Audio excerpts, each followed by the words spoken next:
मन की अस्थिरता, मन की चंचलता अंतःकरण की अशुद्धि कारण है। तनाव कोई कारण नहीं अपने आप में स्वयं, वो लक्षण मात्र है, लक्षण मात्र है तनाव, कोई कारण थोड़ी है। वो कारण है मन की अस्थिरता, मन की चंचलता, अंतःकरण की अशुद्धि कारण है। तनाव कहाँ से कारण आ गया? तनाव तो एक लक्षण है, प्रमुख कारण जो है वह मनुष्य का अंतःकरण है, मन है प्रमुख, तनाव कारण नहीं। तनाव के चलते आत्महत्या कर लिया। अरे कैसे तनाव के तरह कर लिया? बोलो कि मन की अशुद्धि के कारण कर लिया,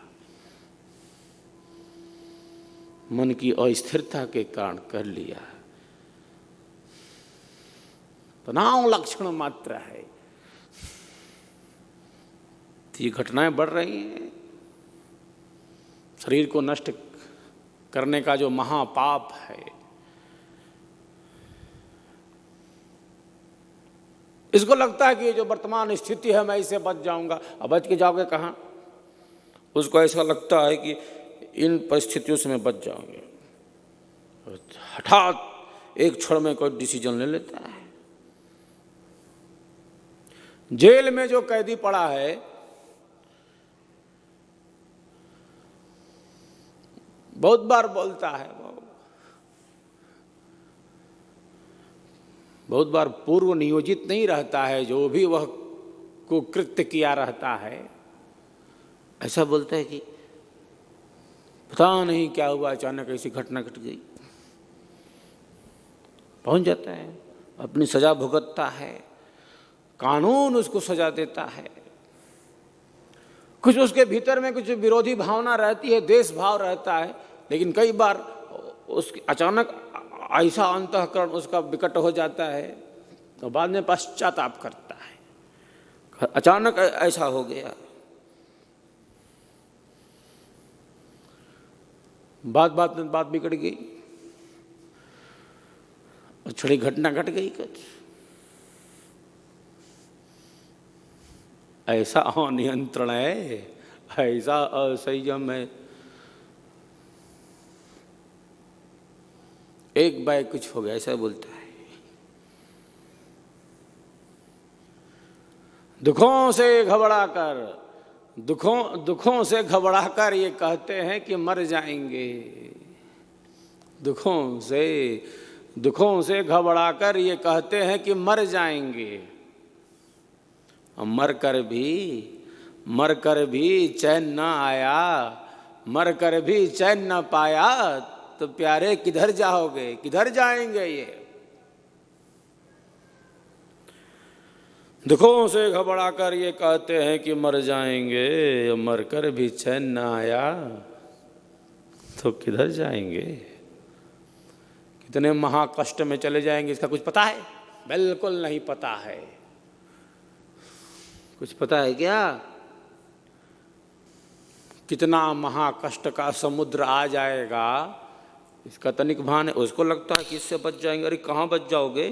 तुम जा कहाँ रहे हो अभी पता चलेगा तुमको। तुम दुख के अनंत सागर में चले जाओगे। ये तो दुख कुछ नहीं था। असुरिया नामते लोका अंधे न तमसा व्रता। कहाँ चले जाओगे तुम? पता है तुमको? तनिक कुछ संसार की उठापटक को, तनिक संसार की उठापटक को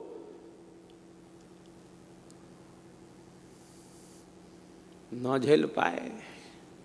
ऐसी मन की स्थिति हो गई है, ऐसे मनुष्य के अंतःकरण की स्थिति हो गई है। इसको लगता है बच जाएंगे। अरे बच के कहाँ जाओगे?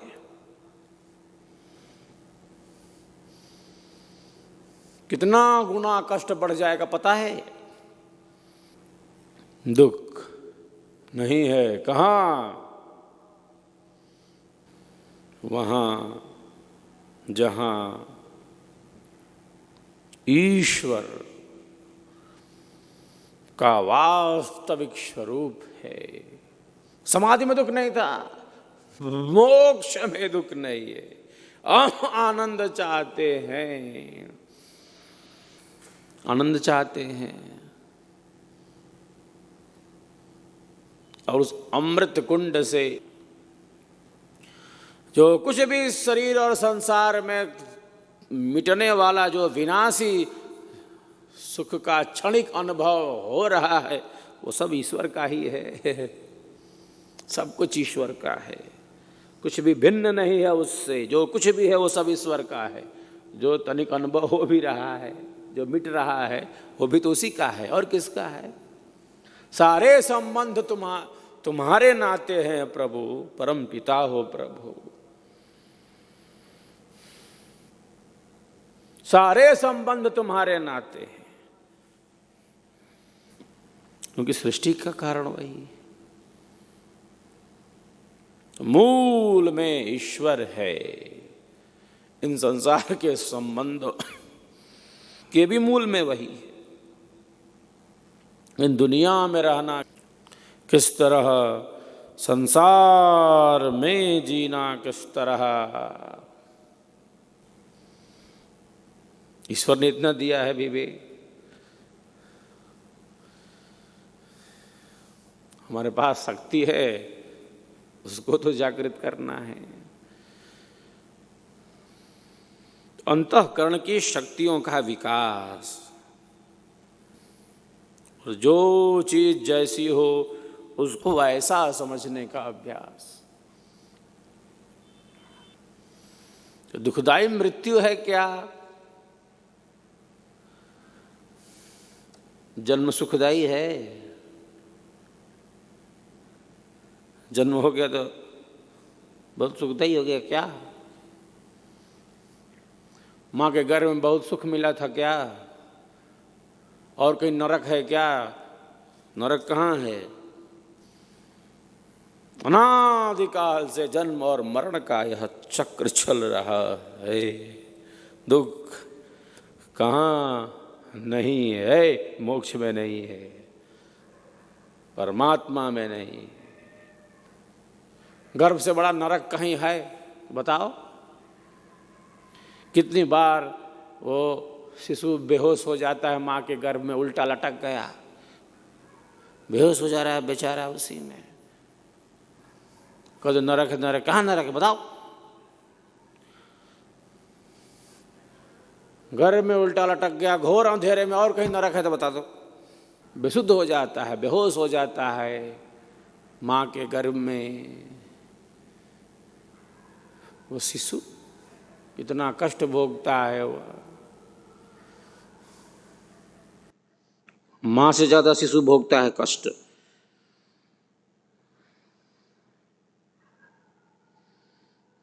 और कहीं नरक है तो बताओ, कहीं देखा है तो बताओ। दुख कहाँ नहीं है? जहां सच्चिदानंद है ना, अपने शुद्ध स्वरूप में स्थित है।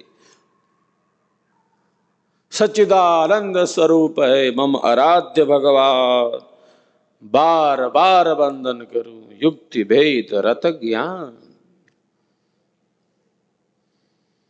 तो मृत्यु के दुख का हमने अनुभव किया, और अनुभव हमारे चित्त में स्थित है, स्थित है चित्त में। वो चित्रपट है, कैमरा है, कैच करता है। जन्म मरण की वेदना का हमने अनुभव किया है। ये सारे संस्कार हमारे चित्त में दबे भरे पड़े हैं। जब भी ऐसा अवसर आता है, जब भी ऐसा अवसर आता है तो वो फाइल खुल जाती है, फाइल खुल जाती है। वो डेटा उसमें स्टोर है कंप्यूटर में, कोई डिलीट नहीं कर सकता उसको। न कोई वायरस अटैक कर सकता है, न कोई हैंग कर सकता है ना। ऐसा सुपर कंप्यूटर लगाया है, लगाने वाले ने हमारी आत्मा के पास ऐसा सुपर कंप्यूटर लगाया है, एंटीवायरस लगा कर भेजा है। कोई फाइल डिलीट नहीं होगी, सब डेटा सुरक्षित है। जब जहां का रिकॉर्ड का निकालो, इस जिला का रिकॉर्ड निकालो, सब निकाल ले, किस जन्म का रिकॉर्ड निकाले बताओ? कई जन्मों का रिकॉर्ड, सारे जन्मों का रिकॉर्ड आत्मा के पास है। जैसे हम लोग कार्यालय में रखते हैं रिकॉर्ड, सब रिकॉर्ड तैयार करके रखो, पूरे देश के संत समाज के कहाँ गया रिकॉर्ड करते चले, तैयार करो।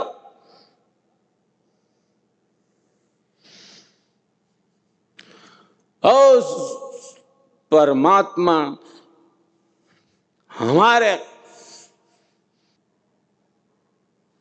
आत्मा में ऐसा रिकॉर्ड रखा है, चिप लगा, जैसी चिप लगाओ, एक कैमरा में चिप लगा है, फोटो खींच रहे हैं, एक ये इसमें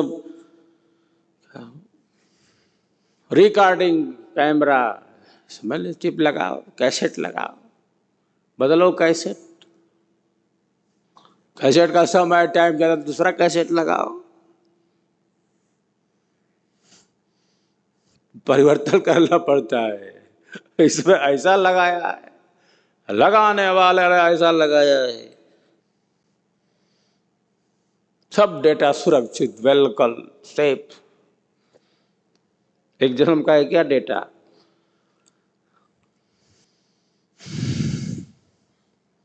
क्यों घबराते फिर मृत्यु से? सांप आ गया तो काहे भाग रहे हैं? क्योंकि हमने मृत्यु के कष्ट का अनुभव किया है, और अनुभव हमारे चित्त में सूक्ष्म रूप से स्थित है, हमने वो अनुभव किया है।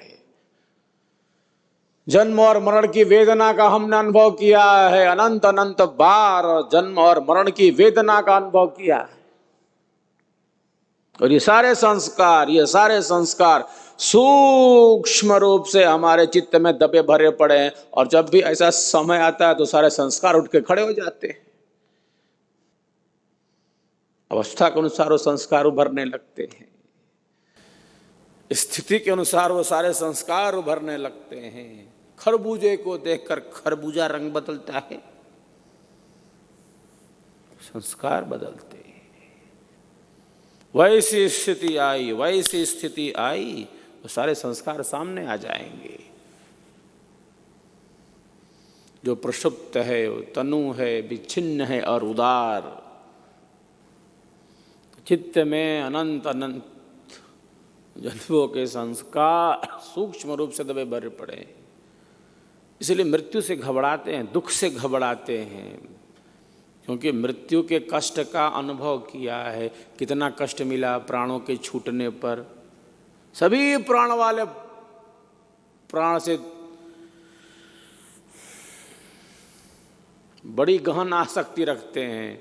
छोटे से छोटे जीव, चींटी से लेकर हाथी तक, सबको अपना प्राण कितना प्रिय है। हम सबको, क्यों? क्योंकि हमने मृत्यु के दुख का अनुभव जो किया है, एक बार शरीर छूटा है। इसीलिए जब भी प्राणों पर संकट आता है तो हम सावधान हो जाते, सतर्क हो जाते हैं, और प्राणों पर आए इस संकट को दूर करना चाहते हैं। प्राणों से आसक्ति है, प्राणों से मोह है हमें, क्योंकि हमने इसका अनुभव किया कि प्राण कितना बार छूट चुका है। एक बार छूटा है क्या? एक बार माँ के गर्भ में आए हैं, एक बार प्राण छूटा है। जब भी प्राणों पर संकट आता है तो सिग्नल भेज देता है, सिग्नल भेज देगा। कैसे रिसीव कर रहा है? रिसीवर ऊपर इंटरनेट रिसीवर लगा है, इतना 10 MBPS रिसीव कर रहा है, भेज रहा है। तो सिग्नल भेज देता है, देखो तुम्हारा शरीर छूटा था तुम्हारा शरीर, हाँ छूटा था भाई, और वैसा आ रहा है मामला सामने तुम्हारे, आ गया है शेर, आ गया, देखो आ रहा है तलवार लेकर, देखो ऐसा हो रहा है, आग लग गई, तुम आग में जा रहे हो, देखो तुम्हारा शरीर छूटा था, तुमने मृत्यु के दुख का अनुभव किया था, और अनुभव तुम्हारे सामने आ रहा है। वो सिग्नल भेज देता है, सतर्क सावधान हो जाता है, प्राणों की रक्षा के लिए सतर्क हो जाता है, क्योंकि वो चित्त में सारे संस्कार दबे भरे पड़े हैं। जन्म के, मरण के, भोग के, वासना के अनंत संस्कार दबे भरे पड़े हैं। मृत्यु शैया पर पड़ा व्यक्ति भी अंत समय तक हाथ पैर चलाता है।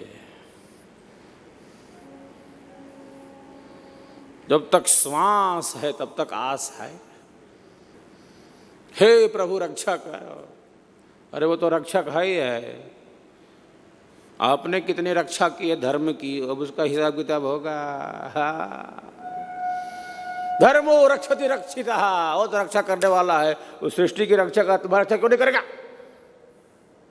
शत्रु है क्या? वो दुख देने वाला है क्या? हे प्रभु तुम रक्षा करो, हम तो रो रहे हैं। अरे काहे रो रहे भैया?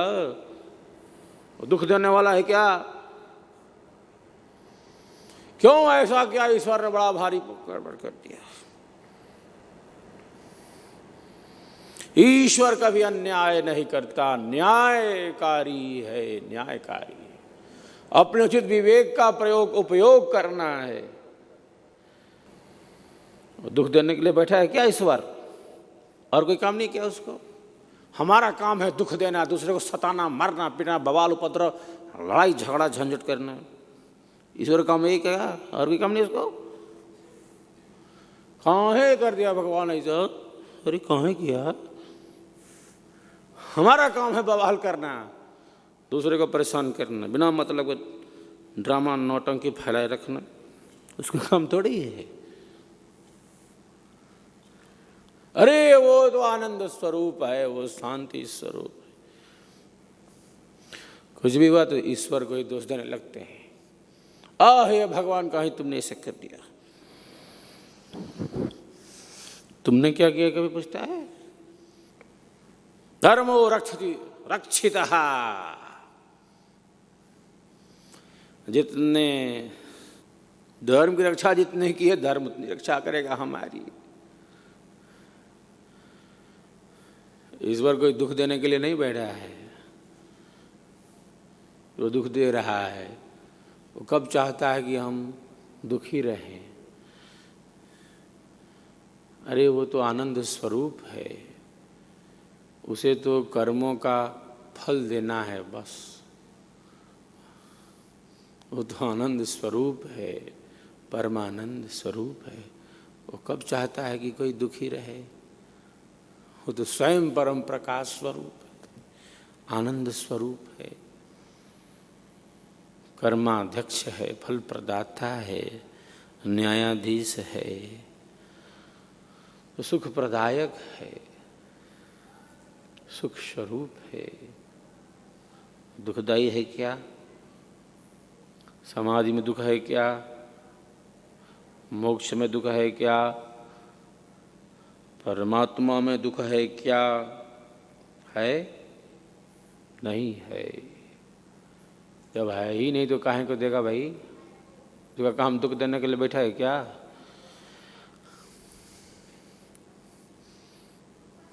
उसको जीवों को फल तो देना है, सब दे दिया। अंतःकरण जिसने जिस प्रकार से उपयोग किया उसके अनुसार उसको फल मिला। अन्याय नहीं कर सकता, वो न्यायाधीश है, न्यायाधीश है। अनेक जन्मों की यह यात्रा है और संस्कार दबे भरे पड़े हैं भीतर। तो वर्तमान के कर्म नियंत्रित होंगे तो आगे के लिए भी बहुत श्रेष्ठ हो जाते हैं। हाँ, वर्तमान को ही ठीक कर लेना, बात खत्म। और पहले का जो है वो है, वर्तमान को ही ठीक करते रहने से हमारा जीवन निरंतर श्रेष्ठता के पथ पर गतिमान रहता है। ऐसा श्रेष्ठ शुभ संकल्प एक साधक का होता है और निरंतर सचेष्ट रहता है। वह अंतःकरण की शुद्धि का यह पथ है, आनंद प्राप्ति का यह पथ है, कोई कामनाओं की पूर्ति का तो नहीं।